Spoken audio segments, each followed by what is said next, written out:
옛날 같은 경우에는 저희 아버지 같은 경우는 그 예전에 제가 들었던 것은 저희 아버지가 예전에 그 펜팔을 하셨다고 그러더라고요. 미국에 있는 그러한 어떤 외국 그 어떤 학생하고 펜팔을 하셨었는데 그 펜팔을 하시면서 저희 아버지 마음속에 마음을 먹기로 내가 나중에 미국에 가서 살아야 되겠다.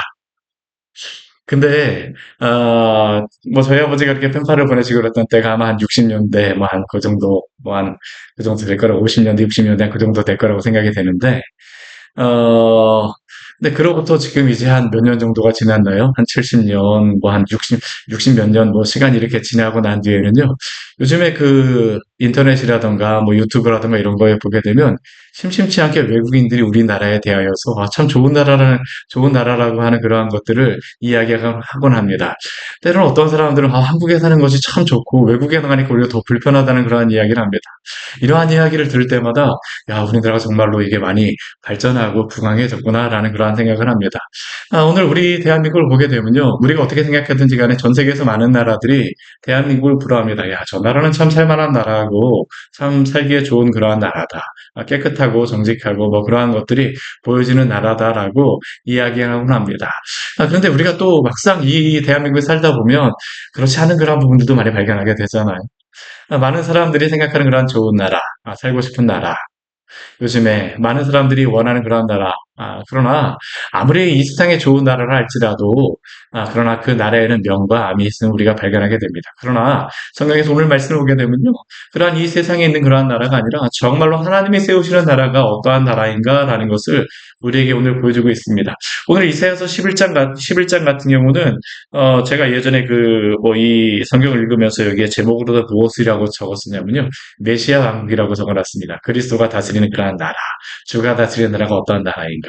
오늘 이 이사야서 11장의 말씀은 예수님께서 초림하시고 그때의 모습이라기보다는 완전하게 예수 그리스도를 통하여서 이루어질 그러한 나라가 어떠한 나라인가라는 것을 보여줍니다.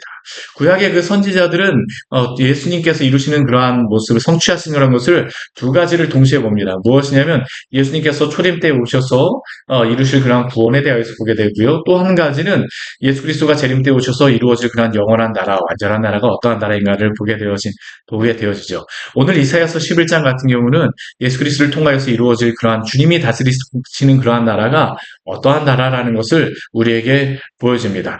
먼저 그 11장 1절 말씀을 보게 되면요. 이렇게 그 나라를 시작하고 있습니다. 우리 같이 한번 읽어볼까요? 이새 줄기에서 한 싹이 나며 그 뿌리에서 한 가지가 나서 결실할 것이요. 이새 줄기라고 하는데 왜 이새 줄기라고 할까요? 이새는 누구입니까? 다윗의 아버지가 바로 이새잖아요. 그렇죠? 예수님이 다윗의 자손으로 오신다고 하게 되면요. 사실 이 21장 1절 말씀은 좀 이게 이상한 겁니다. 원래는 무엇으로 기록되는 게 더 우리에게 합리적으로 들립니까?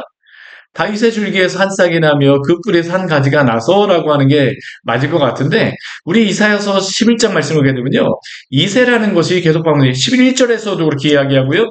우리 뒤에 우리 10절 말씀에도 그날의 이새의 뿌리에서 한 싹이 나며라고 이야기를 합니다. 이새로부터 이것을 이야기합니다. 왜 그럴까요? 예수님이 다윗의 자손으로 온다라고 하지만 이새를 쓴 이유는 예수님이 다윗의 자손, 그러한 그 혈통적인 자손을 의미하는 게 아닙니다. 다윗과 같은 또 다른 왕을 하나님께서 세우시겠다라고 하는 것이 바로 이새의 줄기에서 한 싹이 난다라는 겁니다. 그렇다고 해서 이새가 그 뿌리도 아니에요? 그 뒤에 보게 되면 어떻습니까? 그 뿌리에서 한 가지가 난다고 합니다. 이새조차도 이 뿌리로부터 나는 무엇이라는 것이죠. 결국 이것은 무엇을 의미하겠습니까? 이것은 인간이 만드는 그러한 나라가 아니라 하나님이 세우시고 하나님이 이루실 그러한 나라가 어떠한 나라라는 것을 우리에게 보여줍니다. 그러한 가운데 이게 이세의 줄기에서 하나님의 그러한 계획과 하나님의 섭리와 하나님의 작정을 따라서 다윗의 자손으로 오실 그분이 그러한 나라를 세우실 것을 우리에게 말씀하고 있죠. 근데 이 말씀은 누구에게 일차적으로 이야기하는 것입니까? 이사야 선지자 시대에 그 백성들에게 말씀하시는 것 아닙니까? 근데 우리가 잘 생각해 보게 되면요. 이사야 선지자의 그러한 시대는 북이스라엘 같은 경우는 지금 아수르에게 지금 위협을 당해서 거의 나라가 위태한 지경입니다. 정확하게 이때가 언제라고 이야기하진 않지만, 그러나 아수르로 인하여서 지금 북이스라엘은 거의 멸망당해 있습니다. 남유다도 어떡할까요? 여기로부터 자유롭지 않습니다. 아수르의 그러한 위협과 그러한 여러 가지 어려움 가운데서 위협을 당하고 있어요. 조금이라도 잘못하게 되면 이들도 지금 그 큰 아수르에게 위협을 받을 수 있고 침입을 받을 수 있는 그러한 상황입니다. 세상적으로 보게 되면요. 사실 이게 위태위태한 상황이에요. 그러한 가운데 하나님께서는 이사야를 통해서 무엇을 주시냐면 하나님이 세우실 그러한 나라가 있다라는 것을 약속하여 주십니다. 사랑하는 여러분, 우리가 이 땅 가운데 여러 가지 많은 일들과 여러 가지 상황들을 다 우리가 만나고 그렇지만, 그럼 우리가 정말로 바라봐야 될 나라는 어떠한 나라이겠습니까? 주님이 세우실 그 나라를 소망하며 살아가시기를 바랍니다. 우리는 이 땅의 본향을 바라보며 살아가는 자들이 아니라 주님 나라 바라보며 살아가는 그러한 사람들입니다. 어제도 수요 예배 때 저희 교회에서 베드로전서 말씀을 가지고 하는데, 흩어진 나그네들에게 베드로를 통해서 주시는 말씀이잖아요. 신약 성경에서도 흩어진 나그네들에게 구원은 이동하는 것이다라고 이야기합니다. 영원한 나라가 예비되어 있다는 것을 신약 성도들에게 약속해요. 구약도 동일합니다. 너희가 비록 지금 아수르에게 위협을 당하고 여러 가지 어려움이 있지만, 그러나 내가 너희에게 약속한다는 그 영원한 나라가 예비되어 있다는 것을 그들에게 약속하여 주죠. 그리고 그 나라를 다스리시는 그분의 특징이 나옵니다. 오늘 2절 말씀에 오게 되면 이렇게 말씀하고 있어요. 우리 2절 말씀 같이 한번 읽을까요? 그에 의해 여호와의 영, 곧 지혜와 총명의 영이요 모략과 재능의 영이요 지식과 여호와를 경외하는 영이 강림하시리니. 이 나라를 누가 다스리십니까? 이러한 지혜와 총명, 모략과 재능의 영이 충만하신 분을 통하여서 하나님의 나라가 다스려질 것이다라고 약속하고 있죠. 근데 우리가 이 말씀만 보게 되면요, 우리 앞에 우리 10장 말씀을 보게 되면 아수르 왕이 자신에 대하여서 이야기하는 게 있습니다. 우리 이사야서 우리 앞에 10장 13절 말씀 우리 같이 한번 읽어볼까요? 우리 10장 13절 말씀 같이 한번 읽어보겠습니다. 아수르 왕이 자신에 대해서 자랑하는 것입니다. 이 세상을 점령하고 내가 이러한 왕이야, 나는 이런 능력이 있어라고 이야기합니다. 우리 13절 말씀 같이 한번 읽어보겠습니다. 그의 말에 나는 내 손의 힘과 내 지혜로 이 일을 행하였나니 나는 총명한 자라 열국의 경계선을 걷어치웠고 그의 재물을 약탈하였으며 또 용감한 자처럼 위에 거주한 자들을 낮추었으며. 아수르 왕도 어떻습니까? 그도 자신이 지혜가 있다라고 얘기합니다. 총명하다라고 합니다. 자신의 지혜로 이 세상 모든 나라를 정복하고 재물을 다 취한 약탈한 왕이라고 이야기를 하죠. 근데 이 아수르 왕과 하나님이 다스리시는, 하나님이 세우실 그 그리스도가 다스리시는, 주가 다스리시는 그 나라의 왕이 다른 특징이 있습니다. 이게 무엇입니까? 오늘 2절 말씀을 읽으면요, 여호와를 경외하는 영이 강림하신다라고 이야기를 하고 있죠. 이 세상의 아수르 왕은, 이 세상의 왕은 자신의 힘으로, 자신의 교만으로, 자신의 그러한 것들로 다스리다 보니까요, 누군가를 정복할 수밖에 없습니다. 누군가를 어렵게 할 수밖에 없어요. 약탈하는 그러한 왕이죠. 그러나 하나님이 다스리시는, 또 하나님이 세우실 그 나라, 주가 다스리시는 나라는 여호와를 경외하는 영이 충만한, 그러한 성령의 충만, 한량없이 부어주는 그 은혜로 말미암아 다스리는 그분께서, 그리스도께서 하시는 나라는 그러한 것들이 없으려는 겁니다. 그 나라의 모습은 어떠한 모습입니까? 우리 3절 말씀을 가게 되면요, 그 왕의 성품이 나옵니다. 여호와를 경외함으로 즐거움을 삼을 것이며. 우리 예수님께서도 이 땅에 오셔서 하나님을 경외하는 그런 모습, 하나님 앞에 서 있는, 하나님께 의지하는 모습, 하나님 앞에서 기쁨으로 살아가는 그런 모습을 그 백성들에게, 우리에게 보여주셨습니다. 그분께서는 여호와를 경외함으로 즐거움을 삼는 것을 보여주세요. 그뿐만이 아닙니다. 그 뒤에 보게 되면 자신의 그러한 뜻대로 다스리지 않죠. 그가 다스리시는 그 기준이 있습니다. 우리 3절 우리 뒤에 말씀에는 눈에 보이는 대로 심판하지 아니하고 그의 귀에 들리는 대로 판단하지 아니한다라고 합니다. 아무리 이 세상에 지혜로운 재판관이고 왕이고 심판하는 그런 능력이 있다 할지라도요, 보이는 것대로 귀에 들리는 대로 판단할 수밖에 없습니다. 증거가 있지 않으면 볼 수 없어요. 그러나 그리스도는 어떻습니까? 눈에 보이는 대로, 귀에 들리는 대로 다스리지 않으십니다. 왜 그렇습니까? 지혜가 충만하시기 때문이죠. 지혜와 총명이, 또한 모략과 재능이 충만하셔서 모든 것을 아시는 그러한 분이시기 때문입니다. 그러나 그의 뜻대로 판단하시는 것이 아니라 우리 4절과 5절 말씀을 보면 무엇으로 다스리신다라고 얘기하십니까? 공의, 또한 정직으로 판단하고 다스린다라고 말씀하세요.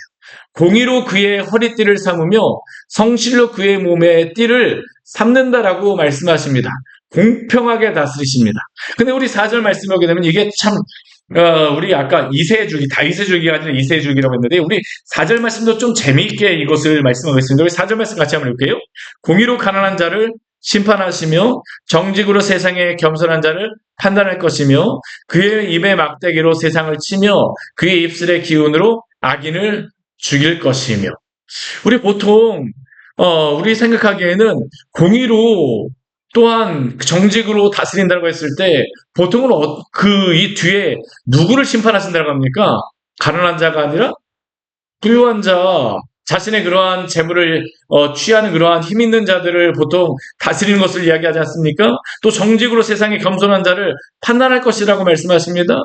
왜 이 말씀을 하실까요? 여기에 보게 되면 힘 있는 자, 능력 있는 자, 뭐 어떤 악행을 행한 자, 이러한 자들을 공의로 정직으로 다스리고 판단할 것이라고 말씀을 했는데 우리 여기에 보게 되면 좀 약간 달라요. 가난한 자, 겸손한 자를 판단할 거라고 합니다. 왜 그렇겠습니까? 정말로 공정하고 공의롭고 정직하다라고 하는 것은 가난하다라고 해서 그냥 도와주는 게 아닙니다. 그냥 어렵다라고 해서 도와주는 게 아닙니다. 공의와 정직이라고 하는 것은 무엇일까요? 하나님 앞에 있는 하나님이 가지고 계신 그 공의와 정직입니다. 세상에 어떠한 보이는 그러한 것이 아니라 하나님의 기준으로 다스리시는 그 공의와 정직으로 판단하심으로 가난한 자를 심판하신다라고 하지만 가난한 자가 하나님 앞에 서 있게 되면 어떡하실까요? 하나님이 그를 세우시겠죠. 부자라도 어떻습니까? 하나님 앞에 정직하고 하나님 앞에 공의로운 그런 하나님을 의지하는 자라고 하게 되면 하나님 공의로 판단하셔서 그를 영화롭게 또한 이끌어 가실 것입니다. 이게 바로 주님이 다스리는 나라라는 겁니다. 하나님의 그러한 공의와 하나님의 정의로 하나님의 나라에서는 다스려짐을 받을 것이다. 이게 바로 하나님이 다스리는 나라의 그러한 모습입니다. 이게 바로 올바른 것 아닐까요? 세상에 보이는 것이 아니라 하나님 앞에서 이러한 것들이 다스림을 받는 나라. 근데 이러한 나라에서는 어떠한 모습이 있습니까? 정말로 평화롭죠. 정말로 공의와 정직으로 다스리기 때문에 불공평이 없습니다. 공의롭지 않으면 이러한 이야기를 할 수가 없어요. 불공평합니다라고 이야기할 수가 없습니다. 그러니까 그 나라에서는 어떤 모습이 있냐면요. 진정한 평화의 모습이 있죠. 우리 6절과 우리 7절 말씀을 보게 되면 여러분들 잘 아시는 찬양 사막에 샘이 넘쳐 흐르리라. 우리 이 말씀이 바로 여기서부터 나오는 거면 주님이 다스리는 나라에서 그러한 모습이 있다라는 겁니다. 우리 6절 말씀 같이 한번 읽겠습니다. 그때에 이리가 어린 양과 함께 살며 표범이 어린 염소와 함께 누우며 송아지와 어린 사자와 살찐 짐승이 함께 있어 어린아이에게 끌리며. 이게 말이 됩니까? 이리가 어린 양과 함께 삽니다. 쉽게 얘기하면 이러한 것이죠. 어린 양이 파티에 이리를 초대하는 겁니다. 표범도 초대해요. 송아지와 그 파티에 어린 양, 살찐 짐승이 다 함께 있습니다. 이것을 누가 끌고 다닙니까? 어린아이가 끌고 있다라고 이야기합니다. 진정한 평화가 있다라는 겁니다. 이것은 무엇에 대한 모습일까요? 하나님이 처음에 창조하셨던 에덴의 그러한 회복이 바로 그곳에서 있다라는 것을 우리에게 말씀하여 주시죠. 더 이상 죄로 얼룩진 세상이 아니라는 겁니다. 우리 또한 7절 말씀을 보게 되면요. 또 이렇게 말합니다. 암소와 곰이 함께 먹고 그것들의 새끼가 함께 엎드리고 사자가 무엇을 먹습니까? 소처럼 풀을 먹을 것이며. 사자가 풀 먹고 살 수 있습니까? 살 수가 없어요. 그런데도 왜 여기에 이것을 기록했을까요? 성향이 바뀌어진다는 겁니다. 본성이 바뀐다라는 것이. 어떠한 죄로 얼룩진 무엇인가가 아니라 본성이 바뀌었기 때문에 사자가 소처럼 풀을 먹는다라는 겁니다. 우리도 그렇습니다. 예수 그리스도를 믿고 거듭난다라고 하는 것. 어제 우리 베드로 전서 말씀에서는 거듭난 그러한 양심에 대하여서 이야기하는데 우리가 예수님을 믿고 우리가 지식과 감정과 의지가 거듭나게 되어지게 되면요. 우리 양심이 거듭나게 되면 예전과 정말로 달라집니다. 예전에는 세상을 향하여서만 살아가는 것이 우리의 모든 목적이었었는데 예수님을 믿고 살게 되면 정말 변하는 게 무엇입니까? 이제 하나님을 위하여 살고 싶다라는 게 그 마음속에 변화합니다.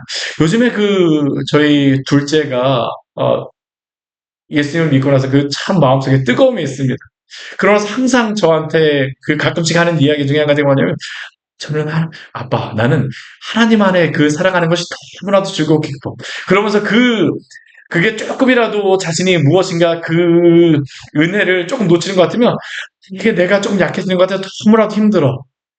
이게 하나님을 알게 되면 이게 새로 생겨나는 감각입니다. 여러분들 아마 경험하셨을 거예요. 이게 예수 그리스도를 믿게 되면 우리의 본성이 바뀌어지게 됩니다. 여기에 직접 사자라고 이야기하고 뭐 일이라고 이야기하지만 표범이라고 이야기하지만 이 사람들이 어떤 어떠한 사람으로 다치면 어떤 사람들입니까? 예전에 사자 같은 사람이었죠. 일이 같은 사람이죠. 표범 같은 사람이죠. 내가 저 사람을 잡아먹지 않고는 내가 살 수가 없다. 근데 예수님 믿게 되면 어떻습니까? 완전히 변하게 되죠. 사도 바울을 보십시오. 이전에 원정을 다니면서 박해였던 자가 예수 그리스도를 믿고 그 성향이 바뀌고 그 마음이 그 양심이 바뀌고 거듭나게 되어지니까 이제는 복음을 위해서 죽겠다라는 게 바로 사도 바울의 결심 아니었습니까?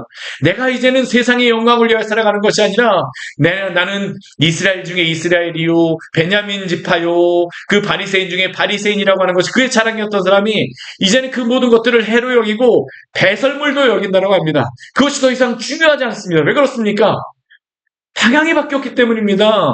예수 그리스도를 믿었기 때문이죠. 사자가 소처럼 풀을 먹는 것 아닙니까? 이게 바로 주님의 나라에서 일어나는 일들이라는 겁니다. 그리고 그 뒤에 말씀도 보십시오. 젖 먹는 아이가 독사의 구멍에 그 손을 넣어서 장난을 하고 어린아이가 독사의 굴에 손을 넣을 것이라. 저 어렸을 때 그 예전에 강원도에 살 때 이 풀숲이 많았거든요. 근데 제가 풀숲을 다니면서 항상 두려운 것 중에 한 가지가 뭐냐면 독사도 많았습니다. 그러다 보니까 막 거기 다니다 보면 뱀이 있으면 어떡하지? 걱정이었어요. 실제로도 막 가다가 앞에 뱀 쓱 지나가는 것도 보기도 했었거든요. 근데 어떡할까요? 여기 보게 되면요. 어린아이가 독사 구멍에 손을 넣어도 전혀 두렵지는 않습니다. 부모가 막지도 않아요. 왜요? 진정한 화목한 평화로움이 있기 때문이죠. 오늘 9절 말씀에 오게 되면 그렇게 되어지는 이유를 이렇게 이야기합니다. 우리 9절 말씀 같이 한번 읽어볼까요? 내 거룩한 산 모든 곳에서 해됨도 없고 상함도 없을 것이니 이는 물이 바다를 덮음같이 여호와를 아는 지식이 세상에 충만할 것임이니라. 아멘. 너무 놀라운 말씀 아닙니까? 그냥 되어지는 게 아닙니다. 내가 의지로 착하게 살겠다고 해서 되어지는 게 아닙니다. 그냥 되어지는 게 아니에요. 이는 해됨도 없고 상함도 없는 이유는 무엇이냐면 그 이유는 물이 바다를 덮음같이. 사실 물이 바다를 덮는다라고 하는 것은 강이 바다를 덮는 것입니다. 강이 많이 들어온다 할지라도 바다를 덮을 수 있습니까? 근데 오늘 성경 말씀 보게 되면요. 물이 바다를 덮는다라고 말합니다. 하나님이 이렇게 하시겠다는 겁니다. 근데 이 물이 바다를 덮는 것이 무엇을 의미하는 것입니까? 여호와를 아는 지식이 세상에 충만할 것입니다. 사실 오늘날 이 시대를 보게 되면요. 여호와를 아는 지식이 이 세상을 가득히 덮을 것을 상상이나 되어집니까? 하나님의 그 진리를 이야기하게 되면요. 진리를 받아들이지 않습니다. 예수님의 그 참된 그러한 오름에 대해서 이야기하게 되면요. 어떻게 그것이 오를 수 있냐라고 당장 돌아옵니다. 어떻게 이러한 일이 있을 수 있을까요? 네, 사랑하는 여러분. 물이 바다를 덮음같이 여호와를 아는 지식이 세상에 충만하게 되는 때가 있음을 우리는 믿고 또한 바라보며 살아가기를 원합니다. 하나님이 이루실 것입니다. 하나님을 아는 지식이 아니면요. 하나님으로 인하여 이러한 것들이 이루어지지 않게 되면 이러한 것들이 있을 수가 없습니다. 근데 여호와를 아는 지식이 이 세상에 충만하게 되면 이러한 화평의 나라 또한 그리스도가 다스리는 온전한 나라가 주님께서 이루실 것을 믿으시기 바랍니다. 이게 바로 주님이 다스리시는 나라죠. 이새의 뿌리에서 한 쌍이라서 만민의 기치로 설 것이 깃발이 쓰는 것입니다. 모든 사람들이 그리스도를 바라보며 또한 그리스도 안에서 그 기쁨으로 살아가게 되시고 영원한 영광이 있는 그리고 우리 11절 이후의 말씀을 보게 되면 무엇을 이야기하냐 하면 이제 실질적으로 지금 살고 있는 이스라엘 백성들, 북이스라엘은 지금 아마 여기 말씀을 보게 되면 붙잡혀갈 것을 지금 붙잡혀갔는지 명확하진 않습니다. 아마 붙잡혀갔을 수도 있을 것 같아요. 근데 그날에 주께서 어떻게 하십니까? 또 구원의 그러한 은혜를 베풀어 줄 것이라고 영원한 나라에 대해서 말씀하시고 난 다음에 이 북이스라엘의 아수르에 붙잡혀간 백성들 하나님이 구원하실 것을 이사야를 통하여서 약속해 주세요. 뭐라고 약속해 주십니까? 우리 11절 말씀 같이 한번 읽겠습니다. 그날에 주께서 다시 그의 손을 펴사 그의 남은 백성을 아수르와 애굽과 바드로스와 구스와 엘람과 시날과 하맛과 바다 섬들에서 돌아오게 하실 것이라. 붙잡혀갔던 많은 백성들 주님께서 그들을 다시 돌아오게 하실 것이라고 약속하시죠. 이것이 그들에게 얼마나 소망이 되어질까요? 물론 아수르가 멸망하고 바벨론이 멸망하고 난 다음 돌아온다고 해서 영원한 주님의 나라가 그때 이루어지진 않습니다. 그러나 주님의 나라는 분명히 이루어질 것입니다. 그러나 주님께서는 날마다 오늘도 당신의 은혜를 통하여서 이렇게 당신의 백성들에게 고난에 있는 그러한 당신의 성도들에게 오늘도 당신의 구원과 또한 은혜를 베풀어 주신 줄 기억하십시오. 오늘 주님께서 우리에게 하루하루 주님께서 은혜를 주시지 않는다라고 하게 되면요. 살아갈 수가 없는 게 우리의 성도의 삶 아닙니까? 어제까지만 해도 또 여러 가지 일들을 보게 되면요. 정말 힘들 때 있지 않습니까? 주님 여기서 어떻게 살아가야 됩니까? 아무런 소망이 보이지 않습니다. 근데 그때마다 하나님께서 우리에게 베풀어 주시는 게 무엇이에요? 조그만 구멍이라도 하나님께서 열어주심으로 말하면 빛을 비추어 주시죠. 하나님이 오늘도 나를 붙잡아 주시는구나. 오늘 이스라엘 백성들에게 이것을 보여주시는 것입니다. 하나님이 소망으로 주시고 또한 이끌어지는 그러한 놀라운 것들. 우리 15절과 16절 말씀을 보게 되면 아수르에서 돌아오는 그러한 것들을 또한 약속해 주세요. 바벨론에서 돌아올 것들을 약속해 주시는 것이죠. 하나님의 그 구원의 은혜를 오늘도 하나님께서 우리에게 베풀어 주심을 기억하시며 오늘도 주님 의지하며 살아가시기를 바랍니다. 영원한 주님의 나라가 우리에게는 약속되어 있습니다. 그렇게 오늘도 힘내십시오. 같이 기도하도록 하겠습니다. 하나님 아버지, 오늘 말씀을 통해서 우리에게 귀한 은혜를 주신 감사를 드립니다. 우리의 하루하루의 삶에서 때로는 하나님 힘들 때도 있고 어려울 때도 있고 넘어질 때도 있습니다. 그렇지만 그러한 때마다 주께서 우리에게 은혜를 베풀어 주심으로 또한 주님의 하나님 아버지 은혜를 누리며 또한 기쁨을 누리며 살아가는 또한 나를 허락하여 주니 감사를 드립니다. 오늘 하루도 주님께 맡기오니 저의 삶 속에서 당신의 은혜를 베풀어 주십시오. 당신의 은혜가 아니면 하루도 살아갈 수 없는 자들이오니 주의 하나님 아버지 은혜를 바라 주의 은혜 가운데에서 오늘도 기쁨으로 살아가게 하여 주시고 주님이 다스리시는 그 누림이 오늘 하루의 삶 가운데 있게 하여 주시옵소서. 또한 영원히 주님이 다스리실 나라를 또한 우리에게 또한 이사야 선지자를 통하여 보여주셨사오니 주님 나라 바라보며 영원한 분향이 있음을 알아. 주님 하나님 아버지 우리가 낙심하지 않고 주님께 하나님 아버지 주님 바라보며 힘내서 오늘 하루 또 열심히 살아갈 수 있는 당신의 백성들 될 수 있도록 주여 붙잡아 주시옵소서. 예수님 이름으로 기도드립니다. 아멘. 오늘 말씀 같이 기억하시면서 기도하며 나오도록 하겠습니다.